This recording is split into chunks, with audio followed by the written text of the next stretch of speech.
They said the Dronic cubs were wild, dangerous, trained killers, even as children. But no one expected this. The human wasn't torn apart, he was protected. And what happened next? Shocked everyone in the galaxy. If you think this is just another first contact story, you're wrong. Because when the predators circled the human, they didn't attack, formed a shield, and that moment changed everything. Jess Morgan woke up to the sharp sting of blood drying on his face. Smoke curled up from the wreckage of his shuttle behind him, twisted metal groaning under the weight of alien vines and dirt. He was alive. Somehow. But everything hurt. His legs were pinned. Part of the cabin had collapsed on him. And one of his arms wouldn't move, but it wasn't the pain that made his heart beat faster. It was the sound, soft clicking. Low growls. Mavantrit outside. He turned his head slowly, every muscle screaming. Gand. Then he saw them eyes, glowing amber in the dark jungle, light 6 of the maybe 7. Smallbot muscular, hunched low with claws extended and strange tribal armor over dark gray skin. Dra. Nick Cubs. Jace's mouth went dried. Scene files on the Dronicopex predators from deep space. Their adult warriors were feared across 3 systems, fast, brutal. No mercy. Their cubs were said to be just as deadly, raised to hunt from birth. And now they surrounded him. He tried to speak, voice cracking. They didn't respond. They just stood there as locked on him, not blinking, not moving, weapons in their hands. Glowing faintly with energy pointed forward, not at him. Jez's breath caught in his throat. The cubs were facing outwards, not inwards, forming a half circle between him and the jungle. A shield. He didn't understand. Why weren't they attacking? Why were they protecting him? Suddenly, a deep howl rolled across the forest floor. A horrible sound. Not natural. Not Dronic. They. Cubs all flinched at once, heads snapping in the direction of the sound. One of them. A low snarl, and stepped closer to Jace, placing itself right in front of him, claws raised. Jace could barely believe what he was seeing. These creatures, trained for war, had chosen not to kill him. They were guarding him, but from what? Another growl. Closer this time. This jungle around them rustled. Something massive moved. Just beyond the trees, too fast to see, too silent for something so big. One of the cubs turned and spoke in a sharp alien tongue. The others answered quickly. Short, nervous bursts of sound they were. Afragis's translator was cracked, barely working, but it caught one word repeated again and again. Xerxes didn't know what it meant, but from the way they said it, it couldn't be good. The tallest Kuba female, maybe, moved to his side and pulled at the wreckage, pinning his legs, was stronger than she looked. With one growl to the others, the group began working fast, lifting the twisted metal, dragging him. Frigis tried to help, but couldn't. His body was too weak. Stealthy didn't leave him. They picked him up carefully, awkwardly, like they didn't know how to carry something fragile, and then they ran. They moved fast. Too fast. For their size, leaping between roots and over rocks. The jungle flashing bijous bounced in their grip. Pain flooding his head, but he held on, barely conscious behind them. More growlous branches snapped. Something was chasing. Finally, they slid down into a ravine toward a dark hole in the rocks, a cave entrance hidden beneath hanging vines. The cubs pushed inside, forming a tight ring. Once more this time, sealing the opening with branches and stone. It was pitch dark until one of them lit a small glowing orb, casting blue light across the damp walls. Jace was laid gently against the stone, still in shock. He looked up at the cubs. Now staring at him, silent. Tall female stepped forward, tapped her chest. Varan, she said slowly, then pointed at him. Whom, man? He nodded. Jace Morgan. She made a strange purring sound, maybe laughter, maybe just confusion. They sat in a circle around Hymas, if waiting, as if expecting some. Thinkis's fingers rushed against his waist pouch, his emergency kit insidia. Flare. He pulled it out slowly. The cubs' tense tea flicked it on. Bright red flame hissed into the air. The cubs jumped back, their eyes wide. Some growled, but none attacked. The first time they weren't monsters. They were kids scared. Angrati, still standing between him and danger, the red light flickered across their weapons. Each one different, scavenged hand Medenet, standard issue, Ishuethis weren't soldiers. Da-da-da. These were survivors. He realized Thenthi hadn't found him by accidentally, or running too hunted just like him. Hours passed. The jungle outside never went quiet, but the howls fatted for Naujas managed to drink some water at a ration bar. He offered pieces to the cubs at first. They didn't take it. Then the smallest one reached out, sniffed, bit down his eyes, widened his smiled, sharp teeth gleaming soon. The others joined, chewing with curiosity, soft growls and murmurs echoing in the cave. Something had changed. Jace wasn't prey anymore. He was Pack the tall cub. Varen moved closer, pointing to her wrist to a burned mark. A strange symbol as she spoke slowly, her words halting, but he understood one thing: they were left behind, abandoned, their adult guardians. Their ship destroyed, they were the last. Jace's heart tightened. No wonder they didn't kill him. Thea needed someone, and somehow they had chosen him. He leaned back, head against the cold, stonish body, still aching, but his mind racing what had chased them. What was Eric's? Why hadn't the emergency beacon activated? He looked at the flickering flare, most dead now. The cubs watched him, still slant eyes, reflecting the last of the light. And then, without warning, the ground trembled, a heavy thump, and another getting closer. The cubs snapped to attention, weapons raised. Jace sat upon, screaming through high mouth. Sudamething growled deep wet, like bone grinding against metal, and then, voice low, cold inside his mind, so much fear. Little star child, you shine so. Atlygus. Froze. The cubs didn't hear it tonely. He wasn't just being hunted. He was being watched, and whatever it was out there, right, knew exactly who he was and exactly how scared he felt. The cubs snarled at the cave entrance, forming that same circle again, a living shield, and Jace understood something terrifying. Whatever was coming, it wasn't here to kill the cubs. It was here for him, and they were willing to die to stop it. The ground kept shaking as something huge moved through the jungle above the cave. Every time it took a step, the earth groaned, like it was trying not to break. The cubs crouched low around Jace, their weapons glowing dim but ready. They didn't make a sound, not a single one. Even the smallest one, who had seemed so curious before, was now still and focused like a soldier. Jace could barely breathe. He didn't know what this thing was, but it wasn't just a beast. It had spoken to him, not with words, but inside his head. It knew he was human, and it liked his fear. Jace reached into his pack again, his fingers shaking. He pulled out the emergency scanner. Its cracked screen blinking, weak signal, but it still worked. He aimed it at the cave entrance. The device pinged once, then again, then it went red. Movement outside, but no heat signature, no life reading, nothing. Whatever was out there, it wasn't alive, at least not in any way the scanner could understand. He looked at the cubs. They were all staring at him now, waiting, like they expected him to know what to do. Like he was in charge. He wasn't a soldier, he wasn't a leader, he was just a scout. He fixed broken cum towers and mapped gas clouds, but right now, he was all they had. Jace looked at the cave walls, tight space, only one way in. He checked his flare pack, one left, enough to light the whole cave for maybe 5 minutes or blind something for 5 seconds. He held it in his hand. Tuck.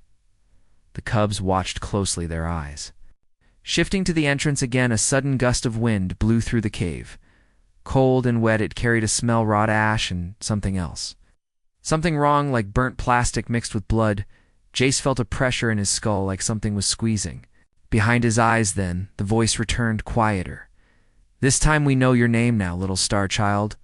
We remember your kind. You shine and burn and scream. You make such beautiful fear. Jace gritted his teeth. He slammed the flare back into his pouch. Not yet. Not until he saw it. The cubs hissed, nodded him at the wall. Hairline cracks formed across the stone near the entrance. Something was pushing in, not breaking it, melting it. The rock began to steam. Jace stood slowly. He nodded to the tall cub. Varen, she nodded back, no words, only understanding. He looked at the scanner again, still no reading, but the screen pulsed, like it was scared. Then silence, not jungle sounds, not footsteps, nothing. The world held its breath. Then the wall exploded. Inward, dark smoke poured into the cave, thick and oily. Something moved inside it, tall, thin, no legs, just a swirling mass of black tendrils. Eyes, too many eyes, none of them real. They blinked without moving. The cubs attacked, energy bolts fired into the smoke, but they passed right through, Varen leaped with a roar, claws flashing. She struck the thing's center and screamed. She fell back writhing. Holding her head, the other cubs rushed to help. But the creature didn't move. It only turned toward Jace. He felt cold, colder than space. The voice came again, but louder, so loud it drowned his thoughts. You burn brighter than they do. You remember Earth, we remember you screamed the loudest when the stars burned. Jace stumbled back the flare. In his hand, his thumb shaking over the trigger, the cubs formed a wall again. Even Varen, bleeding from the nose, stood up and took her place. Jace looked at them, then at the thing. Then he lit the flare. White-red light exploded in the cave. The smoke hissed, pulled back. The creature shrieked without a mouth. It backed away, tendrils writhing, its eyes closing. The cubs roared. Pushed forward, Jace threw the flare into the center. The creature screamed again. This time with pain it vanished. The smoke evaporated, the air cleared, and then the cave was silent again. Only the flare's dying light remained. Jace collapsed, sweat pouring off him. His hands shaking, the cubs ran to him. Checked his wounds, he was okay physically, but something was broken. In his mind, that thing, whatever it was, had touched him. It had seen inside. Varen crouched beside him, touched his forehead. She growled a word softly. Something gentle. Jace didn't understand, but he nodded. He pulled out his translator, barely working. Held it toward her. She tapped her chest again. Varen, he pointed to her leader. She tilted her head, then nodded. She pointed to him. Humani smiled weakly. Jace. She tried the word jazz close enough. The other cubs sat down around them, tired, wounded, but alive. Jace looked at the cave walls, burn marks, cracks. That thing had almost killed them all, but why hadn't it finished the job? What had stopped it? Was it the light, the fire, or something else? Jace had questions. Too many. He needed answers. He needed to know what Eric's meant. He needed to know why the Dronic cubs had been left alone. He needed to know why a human crash survivor was worth protecting. And most of all, he needed to know what was coming next. Because whatever that creature was, it wasn't alone, and it wasn't done with him yet. The night sky above the jungle of Garrick 9 burned with strange colors. The moons were hidden behind thick clouds. Lightning flashed now and then, but no thunder followed. Only silence and the low growls of creatures too far away to see inside the cave. The air still smelled like smoke. Jace sat with his back to the cold wall, his arms wrapped around his knees. The flare was gone now, nothing but ash and soot left in the dust, but the memory of the creature lingered in every corner. Its voice, its eyes, its hunger. He looked at the cubs again. They had formed a loose circle now, not tight like before. They were still alert, still watching the entrance, but they were also watching him. One of the younger cubs crawled closer. It sniffed his jacket. Then his arm, its nose wrinkled, like it didn't know what to make of the scent. Then it pointed at the black scorch mark where the flare had gone. Alpha. Others leaned in. Varen came last, standing, just behind the group, her claws tapping slowly against the cave. Jace picked up a small stick, snapped off a dry leaf, then pulled out his fire starter. 2 clicks and a small flame danced at the tip. The cubs flinched but didn't back away. They leaned closer, eyes wide, unblinking. Jace let the flame catch the leaf, then dropped it onto a pile of dry moss. The fire grew slowly, flickering in orange and yellow. Cubs stared like they were watching magic back on Earth. Fire was nothing special. It cooked food, it lit camps, it warmed your hands when the ship heat broke, but here with these young warriors raised in darkness and shadow, it was something holy. The youngest cub let out a soft trill, then tapped the flame with a claw and yelped in surprise. A dry, tired sound, but Rial the cub shook its claw, then gave him a dirty look. He smiled anyway, and crouched beside him again. She pointed at the fire, then at her chest, then made a slow, swirling motion over her head. Translator buzzed weakly, then spoke. Skyburn danger. Big Jace didn't get it at first, then he realized she was talking about the Erixi came from fire. Maybe they feared it. Either way, the message was clear. The flame meant safety. Jace looked around the cave. It was deep, but not safe forever. The creature had gotten in once, it could do it again. He stood up slowly, his legs still sore from the crash. He moved to the entrance and pushed the stone door aside, just a little cold. Wind hit his face, but no smoke, no eyes, no whisper. Still he couldn't Stay here, he turned to the cubs and waved them forward.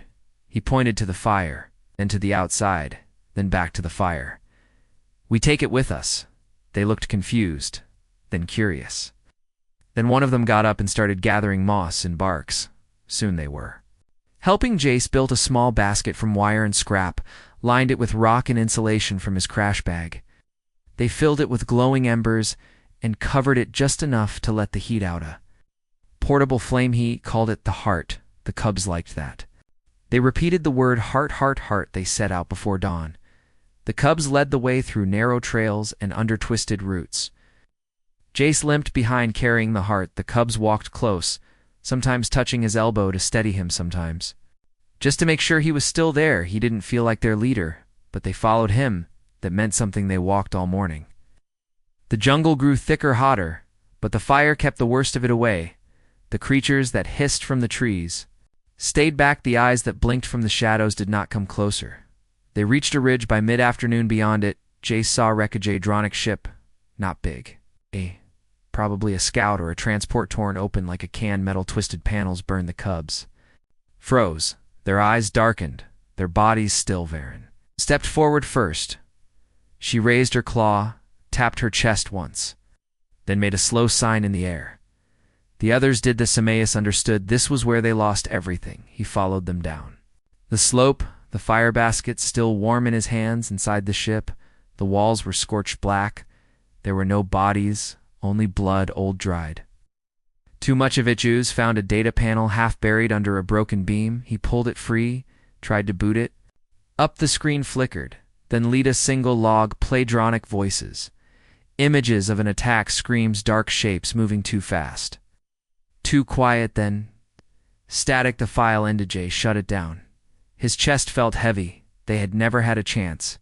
He turned and saw one of the cubs kneeling beside a broken crate. Inside was a small cloth doll, torn, but clearly cared for. The cub held it close, then looked at Jace with wide, sad eyes.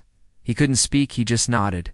They left the wreck before nightfall, set up camp near a cliff where the wind was strong. Jace used more flares to light the area. The cubs stacked stones and wood. The heart burned brighter than before. They sat together in a circle. Jace told them stories.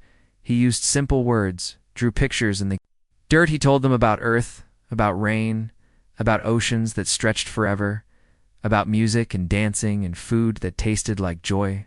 Cubs listened, even Varen, her head tilted, her eyes shining. When he finished, the youngest cub reached out, touched his hand, then tapped its chest. Pack Jews looked at them one by one.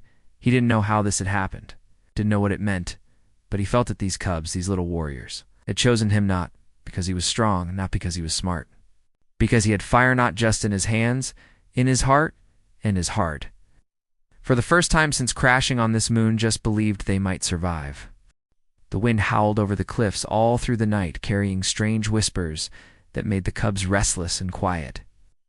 Jay stayed awake near the fire basket, watching the jungle edge, listening for any sound that did not belong. The stars overhead flickered behind dark clouds, and somewhere far away, a low scream echoed through the sky. He held the flare launcher in one hand and a sharpened metal rod in the other, just in case. Sleep came only in short moments, but fear stayed awake with him. When the sun rose, it brought no warmth, only gray light and long shadows. The cubs began to move around the camp, checking gear, gathering supplies, and making small sounds to each other in their rough but soft language. Jace noticed something wrong almost right away. One cub was missing, the smallest one, the one who had touched the flame first and called him Packy. Looked around the cliffs, then down the trail they had followed the night before. Nothing, no prints, no sign of struggle, but the cub was. Ganavarn growled low and pointed at the jungle, then at Jace, then back to the cubs. She was asking a question he already understood. Did they search or did they stay safe? Jace did not even wait to answer. He picked up the heart basket, strapped it to his back, and started down the trail. The cubs followed without hesitation. Varen came last, watching their backs with narrowed eyes. They moved fast and low through the jungle. Jace scanned the ground for tracks or broken branches. After a few minutes, he found something, a claw mark on a tree, small but fresh. They followed it deeper into the trees. The air grew thick and wet. The light dimmed as the canopy closed overhead. The sounds of birds and insects faded one by one until only silence remained. Jace could feel the change. The jungle was afraid. He tightened his grip on the flare launcher and kept going. They found more signs.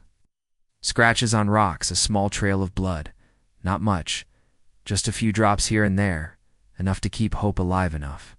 To make Jace worry even more, after an hour, they reached a clearing and stopped. At the center of the clearing sat a shape covered in webbing. Not like spider silk, thicker, grayer, like dried sinew stretched across bone. It pulsed slightly as if breathing. Jace stepped forward slowly, raised his scanner. It flickered, then went dark. No signal, no reading. He turned to the cubs. They stood frozen. Eyes locked on the shape-tail's low claws ready, but shaking Varen hissed a word Jace had never heard before. The translator failed to catch it, but the way she said it sent a chill down his spine. Jace moved closer to the shape. He reached out, cut the web with his knife. It peeled back like wet skin. Inside was the missing cubalive, but barely, eyes open but not seeing, mouth moving without sound, body limp. And Cole just pulled the rest of the web away, carried the cub out of the nest, set him down beside the fire basket, and gave him water. The cub coughed and blinked, but said nothing. Varen leaned in and sniffed, then looked at Jace with fear in her eyes. Something had touched this cub. Something had gone inside and left something behind the trees. Jace spun around. Flare launcher ready from the shadows, a figure stepped forward. Not a creature this time, something different, taller, smoother. Its body looked like glass and smoke. Its face was a mask of shifting light. It did not walk. It floated on. It spoke not with sound. But inside Jace's mind you shined a bright human. Your fear is loud, but your fire is louder.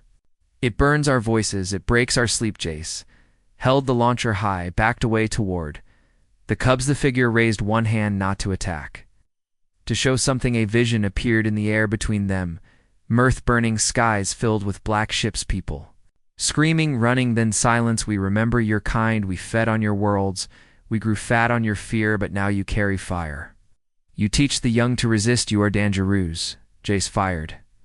The flare, it screamed across the clearing, hit the figure in the chest. White light exploded.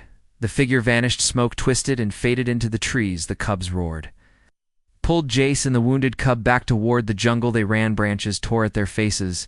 Roots tried to trip their feet, but they did not stop, did not speak. They did not look back. Only when the sun was high again did they slow down. They reached a narrow stream, cold and clear. Jace dropped to his knees, breathed hard, held the wounded cub close. The others formed a circle, not to guard, to protect. Jace knew something now. The Yuriks were not just beasts. They were memories made real, nightmares that walked, and they feared him not because he was strong, not because he was fast, because he carried light, because he made others believe. He looked at the cubs, at their tired eyes, at the way they watched him now, not with fear, but with hope. And he knew the war was not over. It was just beginning. The sky above the jungle turned red again. Not like sunset, like warning, like blood spilled across the clouds. Jace stood at the edge of a dry ravine, looking down at the shallow bones of something that once walked this world. Beside him, the cubs crouched silent and low. The air was thick and heavy. It smelled like wet rust and smoke. They had returned to the place where the creature had spoken to him, where it had shown him visions of Earth. He had not told the cubs everything Yet. but they knew something was wrong. They could see it in his face, in the way his hands trembled when he thought they were not. Looking, the wounded cub still slept, wrapped in thick cloth and laid near the fire basket. His breathing slow and shallow. Varen kept watch beside him, eyes sharp as glass. Every muscle readed. Jace turned his head, slowly scanning the tree line. He felt it again, that pressure, like something was touching the back of his mind with cold fingers. He closed his eyes and breathed, tried to shut it out, but the voice returned. See us now, little star spark? You see the truth behind the dark? You are the key. You are the door. Jace opened his eyes. The jungle had not moved. The cubs had not heard. The voice continued. It flowed like a river, slow and deep and endless. You do not fear like the others. You question, you burn. You remember the screams of your kind. You remember the fall of light. Jace did not speak. He only listened. We fed on fear for 1,000 years, but your kind changed the taste. You make fear noble, you wrap it in fire, you teach the prey to fight. We cannot allow this. Jace clenched his fists, his jaw locked tight. He took one step forward into the open. What do you want? He whispered in his mind. Why follow me? Why chase the cubs? What do you gain from this, though? Voice laughed, or something like laughter. It sounded like bones breaking. In the snow, we do not want your death. We want your survival, your pain, your memorization. Blinked, confused. You are a candle in the void. You attract others, you gather hope, and when we break you, they will feel it, they will see it, and they will foul. Jace stepped back one slow motion, his skin felt cold. His heart beat like thunder in his ears. Want me alive, he thought. You want me afraid? The voice answered yes, and when the time comes, you will beg us to take your light. Jace turned to run, but he stopped. Something moved behind him.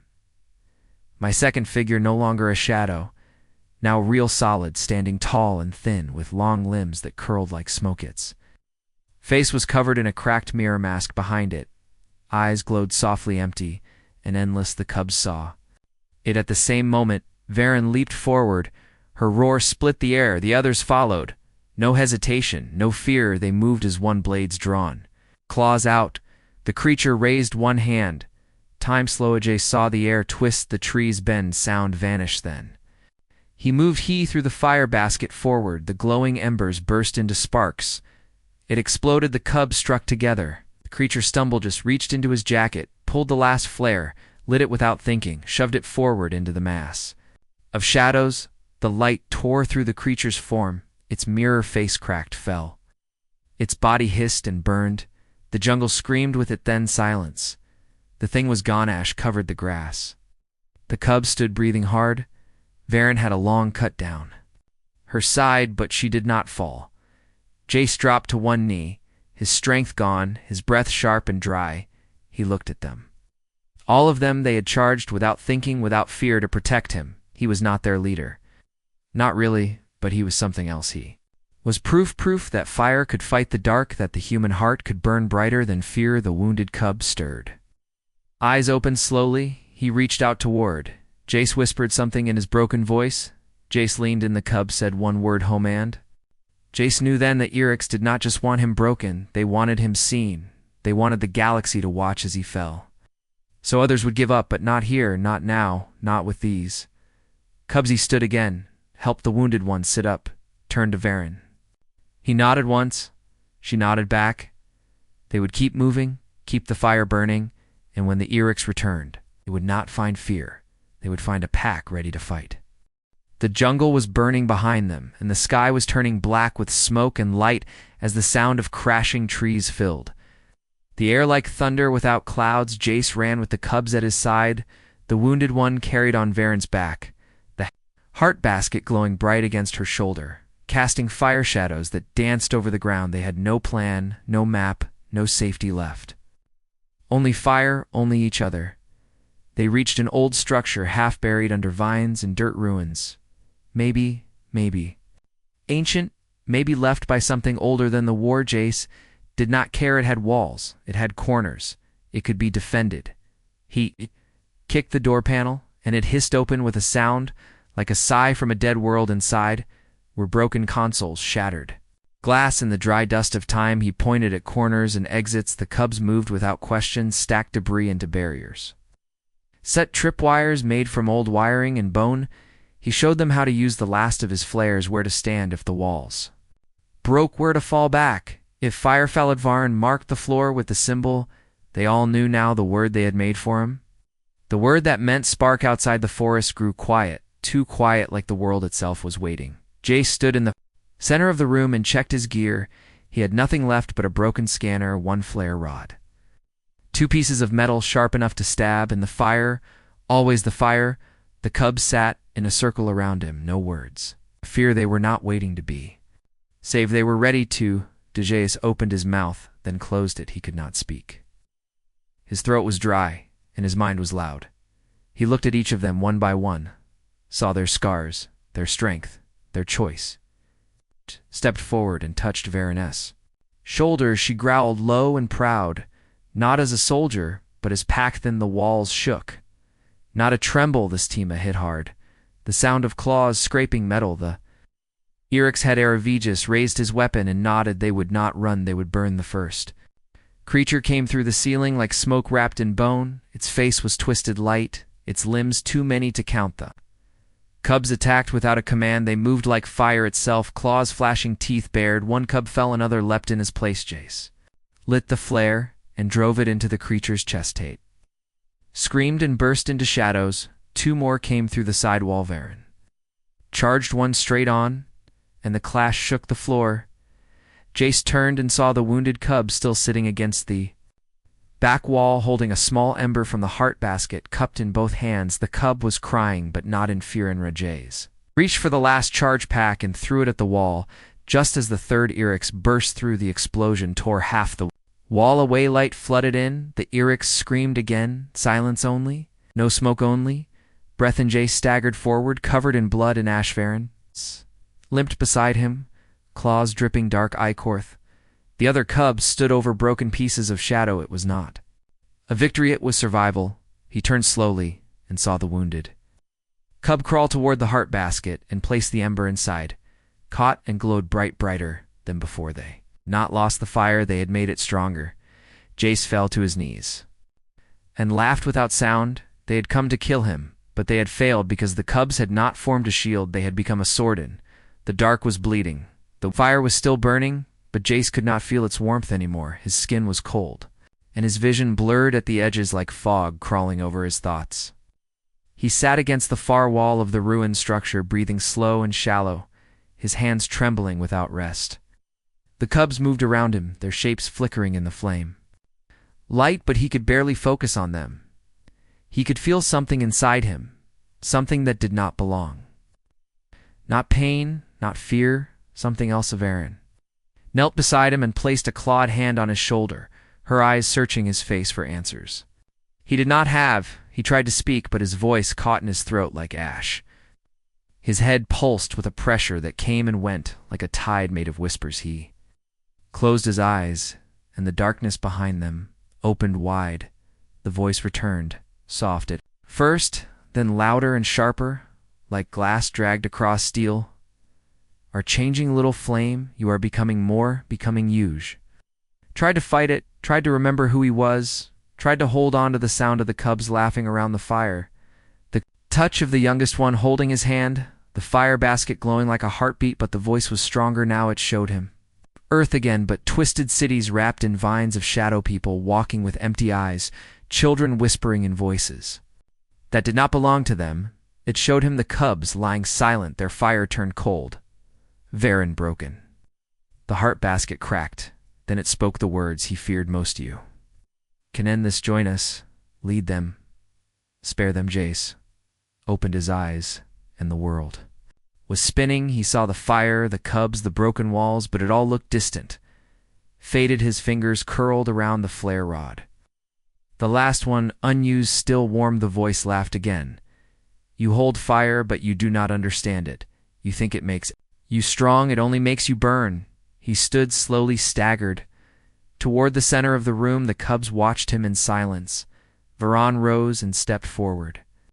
But stop, she saw it to something. In his ice, Jace raised the flare rod high and slammed it down into the fire basket. The light exploded outward, a wave of heat and sound. The shadows in his mind screamed. The voice tore like paper in a storm.